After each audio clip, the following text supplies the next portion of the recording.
আসসালামু আলাইকুম, welcome to Bablu take video চ্যানেলে। আমি বাবলু আছি আপনার সাথে। তা বন্ধুরা, আজকে দেখো কীভাবে বিলিয়ন অ্যাপসে ব্যালেন্স অ্যাড করবো। এর জন্য প্রথমে বিলিয়ন অ্যাপসে প্রবেশ করব, এরপর সেটিংয়ে টাচ করব, এরপর মাই ব্যালেন্সে টাচ করব, এরপর অ্যাড ব্যালেন্সে টাচ করব, এরপর রিচার্জ অ্যামাউন্ট বসিয়ে দেবো।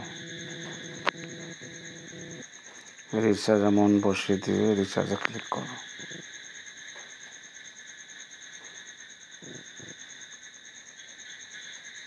এরপর আপনারা বিকাশ সেন্ড মানির মধ্যে করতে পারেন, অথবা বিকাশ পেমেন্ট আবার নগদ সেন্ড মানির মধ্যে করতে পারবেন। তো আমি বিকাশে টাচ করলাম, এখানে বিকাশ নম্বরটি দেবো, অর্থাৎ যে বিকাশ নম্বর থেকে ব্যালেন্স অ্যাড করবেন সেই নম্বরটি বসিয়ে দেবো।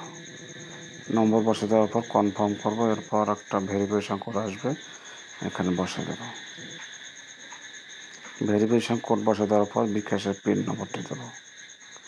বিকাশের পিন নম্বর দেওয়া হয়ে গেলে কনফার্মে ক্লিক করব। ভেরিফিকেশান সাকসেসফুল, ব্যালেন্স অ্যাড হয়ে গেছে। তা বন্ধুরা, ভিডিওটি ভালো লাগলে অবশ্যই লাইক কমেন্ট শেয়ার করে দেবেন।